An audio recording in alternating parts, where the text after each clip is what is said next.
जय हिंद बच्चों। तो हम आपके लिए अर्धवार्षिक परीक्षा 2024-25 के लिए कक्षा 12 का विषय रसायन विज्ञान का प्रश्न पत्र लेकर आए हैं। इस प्रश्न पत्र में आपके जितने भी प्रश्न हैं वो आपके half yearly examination 2024 class 12th chemistry के लिए वेरी वेरी इंपॉर्टेंट हैं। तो आप इन सारे प्रश्नों को एक बार अच्छे से एग्जाम से पहले एक बार जरूर देख कर जाइएगा। और अगर आपने अभी तक चैनल को सब्सक्राइब नहीं किया है तो आप चैनल को सब्सक्राइब कर लीजिए, क्योंकि चैनल सब्सक्राइब करने का आपसे कोई पैसा नहीं लिया जाता है। आपको बस चैनल को सब्सक्राइब करना है और वीडियो को लाइक कर देना है। यहाँ पर आपको सारे हाफ ईयरली एग्जामिनेशन के इसी पैटर्न पर लेटेस्ट प्रश्न पर आपको प्रश्न पत्र देखने को मिल जाएंगे जो आपके हाफ ईयरली एग्जाम के लिए इंपॉर्टेंट होंगे। तो चलिए आज का वीडियो शुरू करते हैं। आप लोग 12th में हैं, बोर्ड एग्जाम की तैयारी कर रहे होंगे, तो बोर्ड एग्जाम के लिए सबसे इंपॉर्टेंट है जब आप लोगों का आखिरी समय आता है, जब आपकी परीक्षा के 1 महीने रह जाते हैं, तो आपके लिए जो इम्पोर्टेंट होता है वो होते हैं अनसॉल्व्ड पेपर। क्या होते हैं? अनसॉल्व्ड पेपर होते हैं। तो हम आपको अनसॉल्व्ड पेपर प्रोवाइड करवा रहे हैं। एक पूरा जो आपका 7 सेट का जो पेपर आता है, यानी कि 7 सेट जो होते हैं, जैसे केमिस्ट्री का 7 सेट 2024 का होगा, वो आपको हम प्रोवाइड करा रहे हैं। वो प्रोवाइड आपको कैसे मिलेगा? तो ये आपका व्हाट्सअप नंबर है 9580023321। इस पर आप लोग व्हाट्सअप करके वहाँ पे आपको लिखना, जैसे अगर आप केमिस्ट्री का आपको चाहिए तो आपको लिख केमिस्ट्री अनसॉल्व्ड सोल्यूशन पीडीएफ चाहिए, तो वहाँ पर आपको मिल जाएगी। पूरे 7 सेट को आपका सोल्यूशन ओनली 50 रुपीज़ में आपको दिया जा रहा है। एक सेट का सोल्यूशन पूरे, जैसे 2024 में जो 7 सेट आए थे उसका पूरा सोल्यूशन आपको रिटन पीडीएफ फॉर्मेट में दिया जाएगा, जिससे आप एग्जाम जो आपका नज़दीक आए तो आप अच्छे से तैयारी कर सकें। आपको केमिस्ट्री, फिजिक्स, इंग्लिश का आपको मिल जाएगा और आपको मैथ को मिल जाएगा, मैथ का भी मिल जाएगा। आपका जिस सब्जेक्ट का चाहिए तो आप अगर लेना चाहते हैं तो आप कंफर्म अपना जो है ऑर्डर कंफर्म कर सकते हैं आज ही। तो चलिए आज का जो क्लास है वहाँ पर हम लोग जो है अर्धवार्षिक परीक्षा कक्षा 10 का जो प्रश्न पत्र देखने वाले हैं वो हम पूरा सॉल्व करेंगे। तो चलिए देखते हैं। सबसे पहले यहाँ पर कुछ आपको निर्देश दिए जाते हैं, तो आप इन निर्देशों को पढ़ सकते हैं।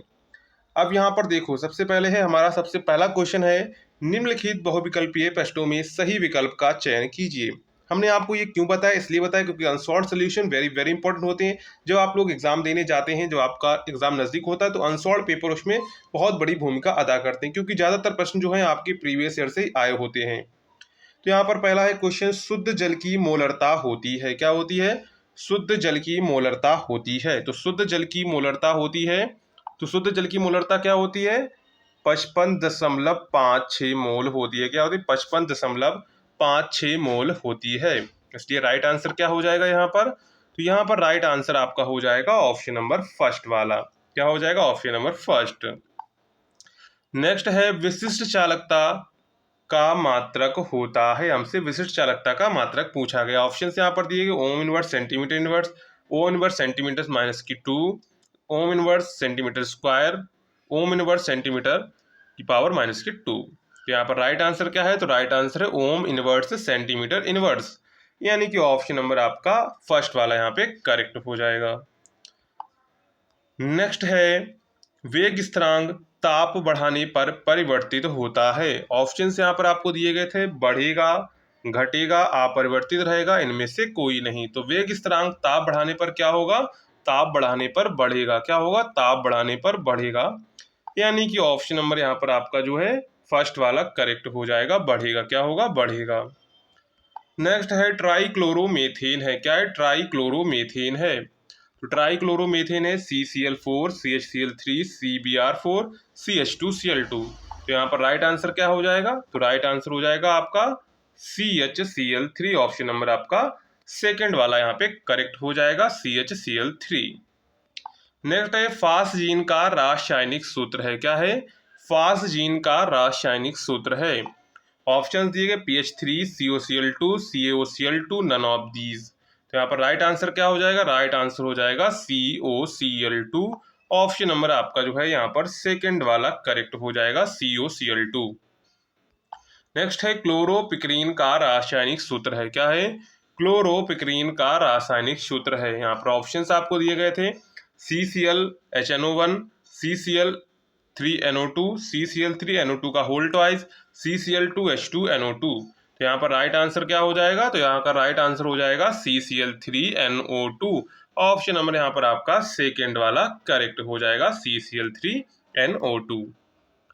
नेक्स्ट है इस प्रश्न पत्र के सभी खंडों के उत्तर दीजिए। अब यहाँ पर आपके दो दो नंबर के लिखित प्रश्न आएंगे। जैसे पहला क्वेश्चन है यहाँ पे आपका, राउल्ट का नियम और इसकी सीमाएं लिखिए, यानी कि राउल्ट का नियम क्या है और इसकी क्या सीमाएं हैं वो आपको यहाँ पर लिखनी है, ठीक है।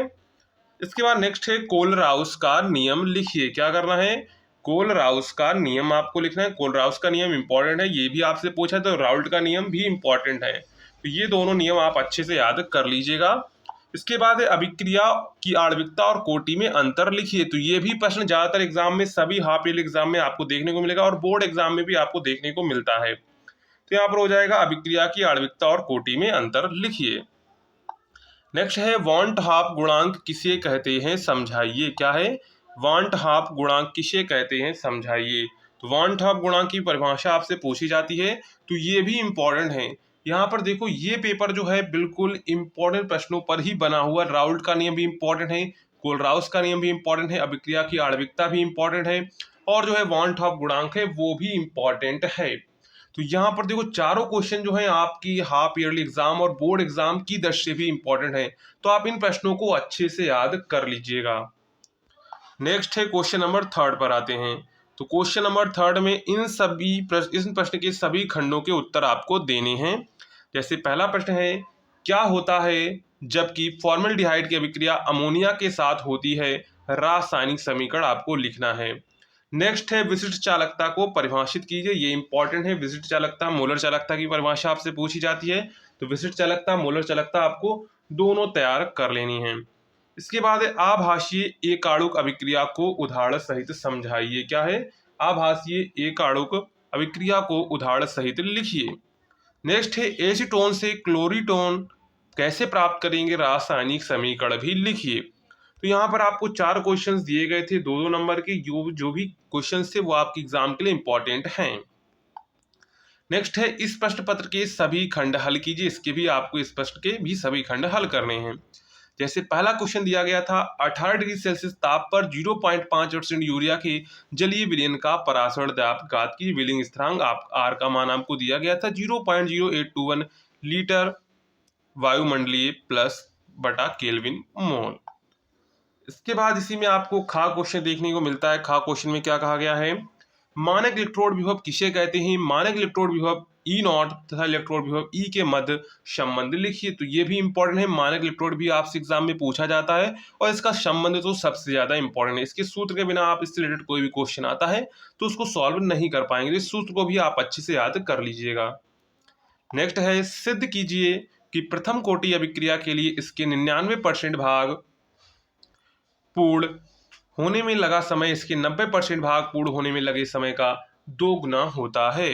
तो ये आपको प्रूव करना है, ये भी प्रूव करने में सबसे इंपॉर्टेंट है। ये प्रूव करने को ज्यादातर एग्जाम में आपको देखने को मिलेगा, आपके हाफ ईयरली और एनुअल एग्जाम में भी। इसके बाद है प्राथमिक द्वितीयक एवं तृतीयक अल्कोहलों की पहचान की कोई 3 विधियां लिखिए। ये अल्कोहल की पहचान की विधियां भी इंपॉर्टेंट है, ये भी आपसे ज्यादातर एग्जाम में पूछा जाता है कि अल्कोहल को हम लोग पहचानेंगे कैसे। तो ये भी आपसे एग्जाम में बहुत बार पूछा गया है, तो इसको भी आप लोग जो है अच्छे से याद कर लीजिएगा।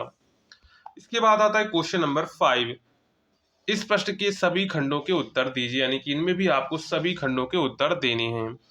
जैसे पहला क्वेश्चन है, एल्डिहाइड और कीटोन बनाने की 2 सामान्य विधियां लिखिए, उनके रासायनिक समीकरण भी लिखिए। ये आपका 4 नंबर का, ठीक है।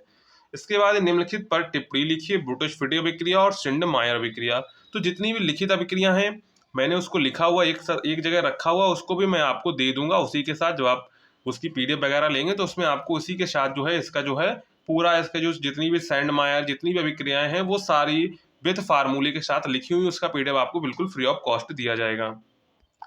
नेक्स्ट है मोलल उन्नयन स्थिरांक के बी तथा मोलल अवनमन स्थिरांक के एफ को परिभाषित कीजिए। तो ये इंपॉर्टेंट परिभाषा है, इसको भी आप याद कर लीजिएगा, ठीक है। मोलल है यहाँ पे, मोलल उन्नयन स्थिरांक।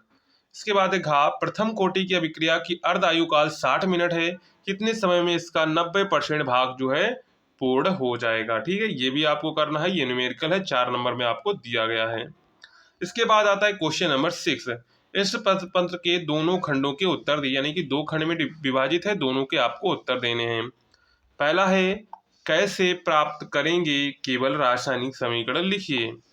क्या रासायनिक समीकरण में पूछा गया है, पहला है क्लोरोबेंजीन से बेंजीन, क्लोरोबेंजीन से डाइक्लोरोबेंजीन और क्लोरोबेंजीन से डीडीटी, डीडीटी आपको प्राप्त करना है। इसी में आपको अथवा में अगर आपको ऊपर वाला नहीं करना है तो आप नीचे वाला कर सकते हैं। फिनॉल बनाने की कोई दो विधियां एवं इसके रासायनिक गुण एवं उपयोग लिखिए, यानी कि फिनॉल बनाने की कोई दो विधियां लिखनी है, इसके रासायनिक गुण लिखने हैं और इसका उपयोग लिखना है। टोटल आपका 5 नंबर का ये प्रश्न है। इसके बाद आता है खा क्वेश्चन। हेलो एरिन किसे कहते हैं, इसकी दो प्रतिस्थापन अभिक्रियाएं लिखिए, फ्रेयॉन का सूत्र व उपयोग लिखिए। तो ये आपको यहाँ पर अथवा में नहीं दिया गया, तो ये आपको करना ही पड़ेगा, ये कंपलसरी है आप लोगों के लिए, ठीक है। इसके बाद आता है हमारा क्वेश्चन नंबर 7, ये है दोनों खंडों के उत्तर, यानी कि दोनों खंडों के आपको उत्तर देने हैं। जैसा पहला का, इसमें का खंड है, प्राथमिक अल्कोहल बनाने की दो विधियां एवं उसके रासायनिक समीकरण लिखिए, अल्कोहल की निर्जलीकरण की क्रियाविधि समझाइए। अगर आपको ये नहीं आता है तो अथवा में आप दूसरा कर सकते हैं, जैसे युग्मन अभिक्रिया क्या होती है, फ्रीडल क्राफ्ट अभिक्रिया, कोलवे सिमिट अभिक्रिया। तो तीनों अभिक्रियाओं में से आप कोई एक यहाँ पर जो है तीनों आपको करनी है, ऊपर वाला कर सकते हैं या फिर ये नीचे वाले 3 अभिक्रियाएं आप कर सकते हैं। इसके बाद इसी का खा पार्ट है, विद्युत रासायनिक श्रेणी किसे कहते हैं, इसके प्रमुख लक्षण एवं दो उपयोग लिखिए। तो विद्युत रासायनिक श्रेणी के भी इंपॉर्टेंट है, तो इसको आप अच्छे से याद कर लीजिएगा।